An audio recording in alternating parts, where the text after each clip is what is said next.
he had decided not to wear a top coat. And they got, and Tim McBride had said, do you want me to bring your coat? And Bush said, no. They get to the Capitol, Reagan is all bundled up. So Bush turns to Tim and says, where's my top coat? And Tim said, well, you told me not to bring it. And Bush says, I can't walk out there and show him up as if he's some old guy. Give me your coat. And so George Herbert Walker Bush walked to the pinnacle of power wearing Tim McBride's overcoat. But that says something about him, what you just said. You're seeing in the distance there what appears to be the arrival, at least on the base itself, the reserve base there of the motorcade. There will be an official departure ceremony. You're going to be hearing the term military precision a lot over the next 72 hours or so, because this is essentially a military operation in terms of the timing, in terms of the ceremony that you're about to see before the casket is put aboard. Just remind people, this stuff is planned years in advance. Andy Carson, you've been involved 30 years. You've been involved in 2 administrations. What had to happen? And the thing, given longevity, in President Reagan's case, he outlived almost all his pallbearers. So they had to, they keep They'd update the book. I want to go to Peter Alexander. Peter, standing by some news. Peter, what do you got? Yeah, Lester, well, we have just heard from the President of the United States, Donald Trump, who, of course, had clashes with the Bush family, specifically Jeb Bush, during the 2016 campaign. But just moments ago, as we watched the motorcade arrive there at the base in Texas, we heard from the President on Twitter, of course, saying, looking forward to being with the Bush family to pay my respects to President George H.W. Bush. We know at 5 o'clock Eastern Time this evening, the Vice President Mike Pence will deliver remarks when the former President 41 lies in state at the Capitol. It's possible that the President of the United States would make a trip there as well, and there are plans in place perhaps to have the two families visit before Wednesday's funeral. Back to you. All right, Peter Alexander with the White House. Thanks very much. As the hearse comes into view, the motorcade onto the field. This, by the way, Ellington Field is the home of the Texas Air National Guard unit that President George W. Bush belonged to when he served in the military. There was Texas National Guard. He flew out of this very base.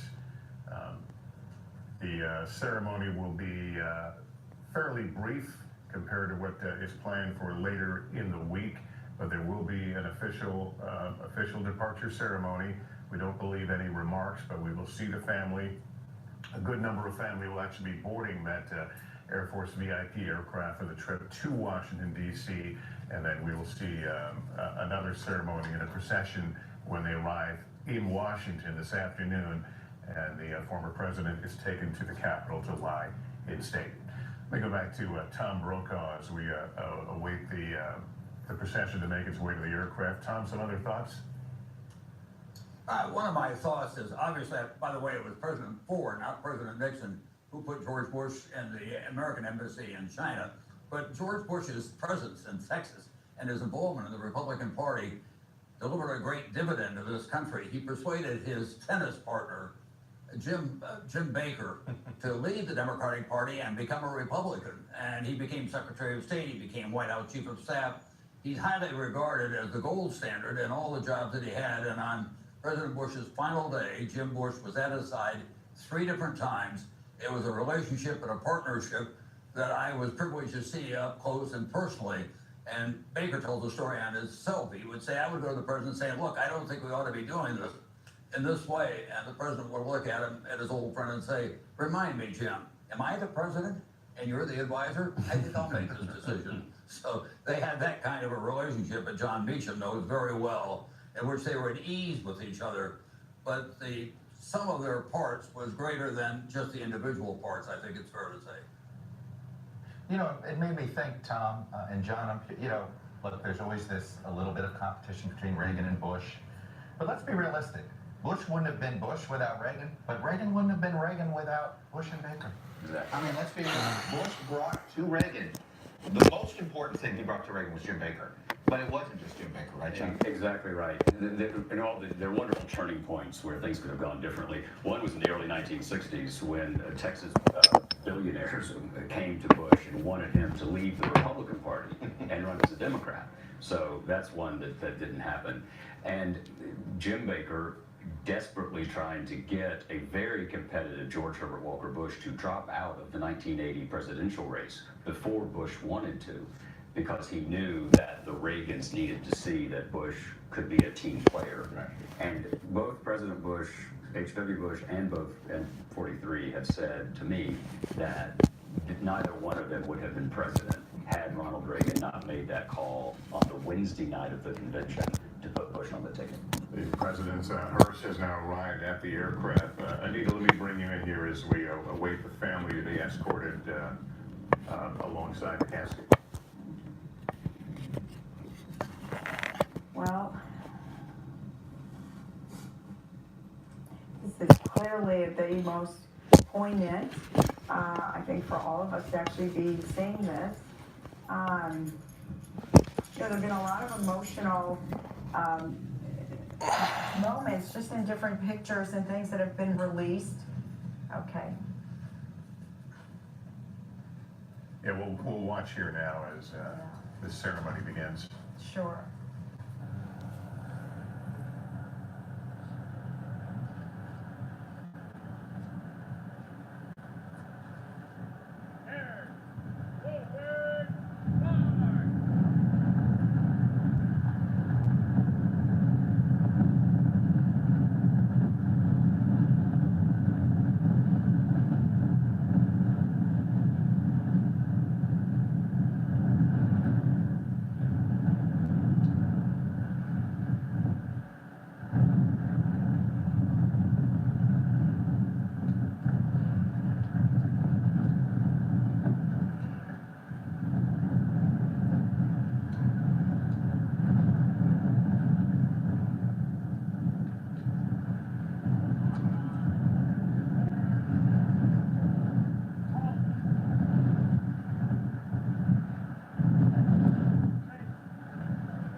We just saw President George W. Bush and his siblings and their families board or boarding now the Air Force aircraft, the VIP aircraft that will be taking President George H.W. Bush to Washington, D.C. It's notable this is the third time that the body of an American president has been flown from Texas to Washington.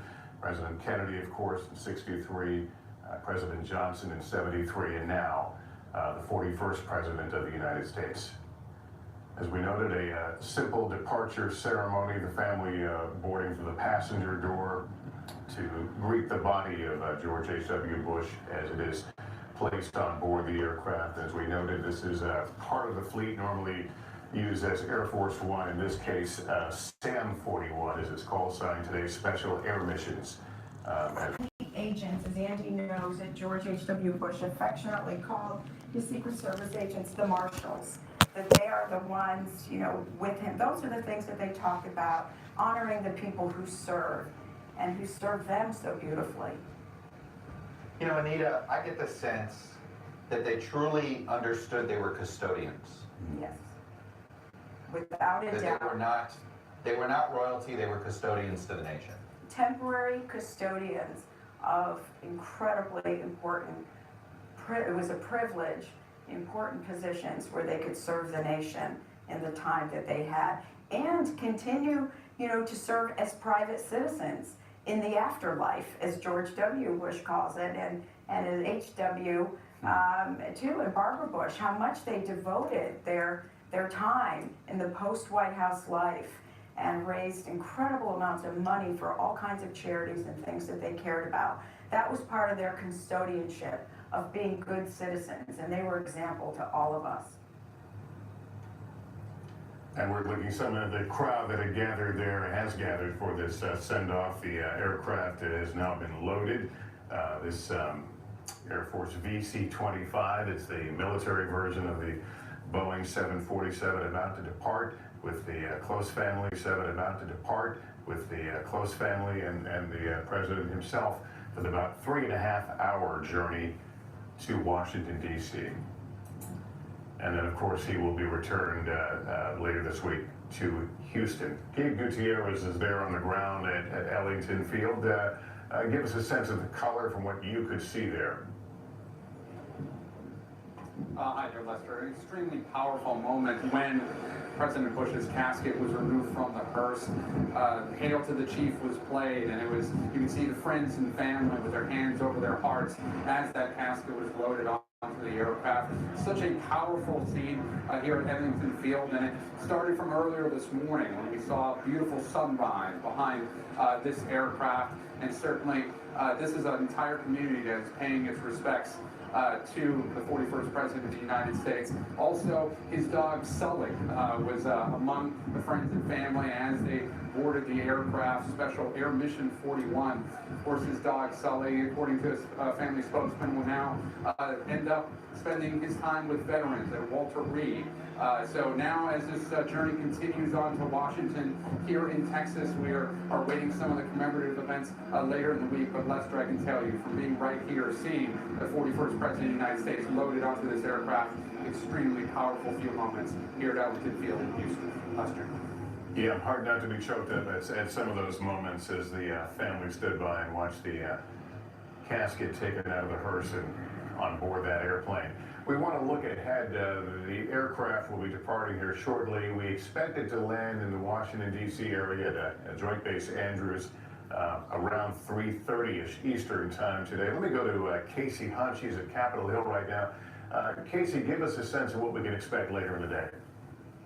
Well, Lester, we are here at the Capitol awaiting the final arrival of George H.W. Bush. He'll drive that 20 minutes or so in a motorcade from Andrews Air Force Base here to the United States Capitol. He, of course, a former member of Congress, in addition to all of the other distinguished titles that he held throughout his life. So we will see him, and you may be able to see behind me, there are members of the United States military who are practicing right now, marking sections of chalk on the concrete where they will stand when the hearse arrives later today with the family. And then, of course, he will be taken inside to the Capitol Rotunda, where we will see a traditional ceremony of state. We saw recently one similar when John McCain, of course, passed away, and I think we can expect there to be a similar display of bipartisanship. It's not necessarily usual that the leaders of both chambers from both parties present the wreaths at the casket, but we do expect that to happen here later tonight in the case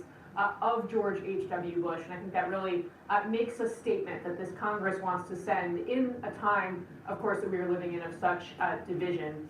Of course, the funeral that ultimately will take place at the National Cathedral, we can also report former Canadian Prime Minister Brian Mulroney is going to deliver one of the eulogies. Former Senate Republican Whip Alan Simpson. The memes. And what I think redeems him as a biographer is that every time he had ultimate power, he did the right thing against interest.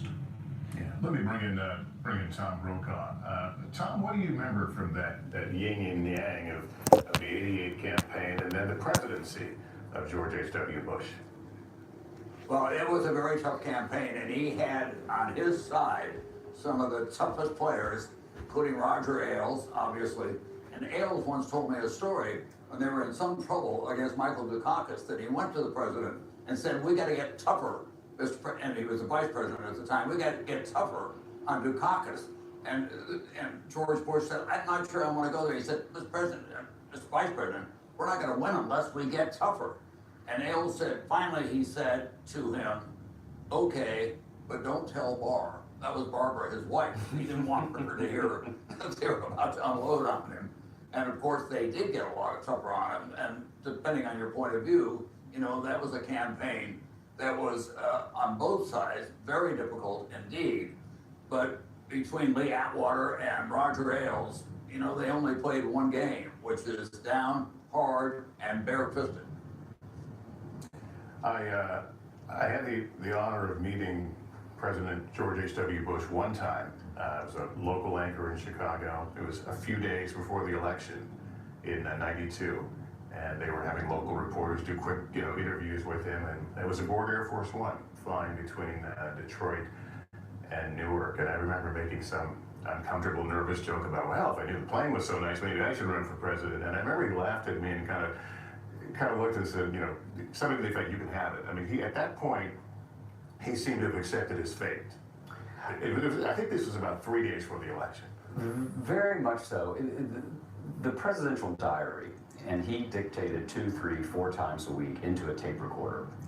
He actually made a point of always paying for the little tape recorders, the little tapes, and the batteries, because it would be seen as private. Personal, not government. Exactly. Property. Exactly. And Batteries too. And so it's this record of, it's just a dismal, it's painful listening and reading through the 1992 campaign, culminating in what I think is the most affecting piece of political documentation I've ever encountered, which is he's in bed with Mrs. Bush in the Houstonian, Suite 271 of the Houstonian Hotel, which is where he stayed, on the night Clinton defeats him. And he can't go to sleep. Mrs. Bush has gone to sleep. He gets up, he goes into the living room, he turns on the tape recorder, and he's whispering so he doesn't disturb her. And he says, "I thought the country was about duty, honor, country, but maybe that's passé. Maybe my time has passed." And it's this raw emotion. But then he says, so that's one part of Bush, right? But here's the other.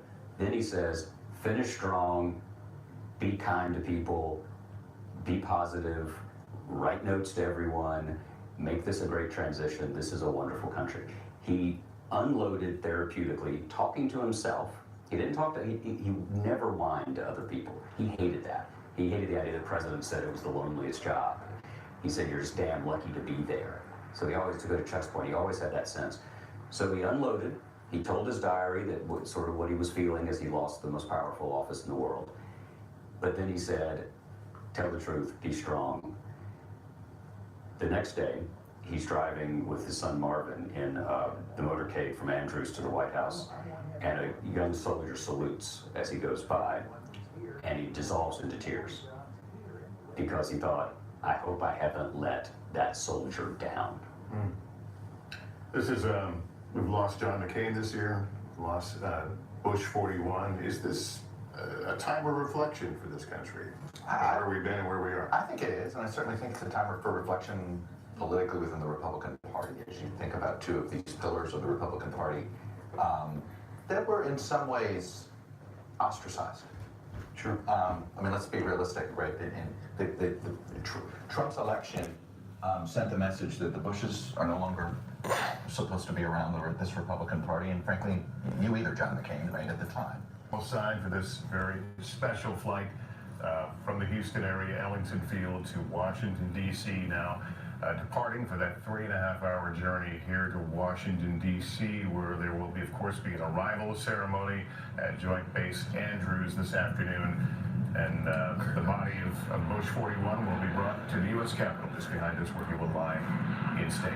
We will, of course, come back on the air to bring you all of that when it occurs, roughly 3.5 hours from now. For now, I'm Lester Holt. John Meacham and Chuck Todd and Tom Brokaw and the rest of our team, thank you for watching, and we'll see you a bit later. Take care.